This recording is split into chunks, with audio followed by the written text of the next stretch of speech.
stood in Rankin, defining our region's legacy.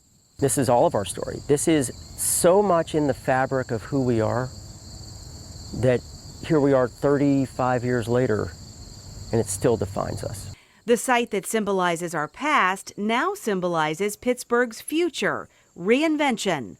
A group called Rivers of Steel worked hard to get a National Historical Landmark designation. And now you can tour this iconic space, the only place in the world where the public can get so close. We're really in the belly of the beast here. This is where they opened the furnace up and the iron flowed down runners in the floor, through a hole in the floor into a bottle car, and then it's taken across the river to Homestead to be converted into steel. The steel from here went on to build the Empire State Building, the Golden Gate Bridge, and the Hoover Dam. The Cary furnaces shut down in 1978. Everything here just came to a halt. You see these giant ore bins behind me.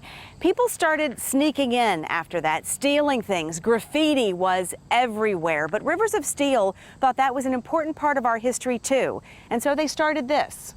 The graffiti wall invites artists to pay homage to what happened here when the mill closed. We've got people coming from all over the world and very locally as well. But this is the site's historical art highlight, a giant deer head.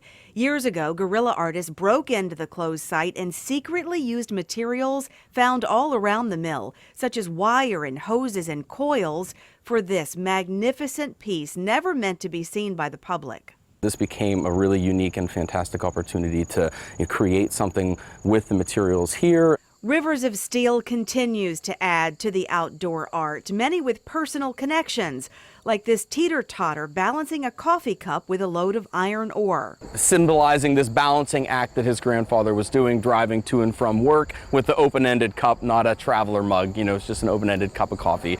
As this site is reinvented, it's coming back to life with weddings, nature tours, Hollywood movie shoots, and events like this. Artists pouring hot metal for their artwork.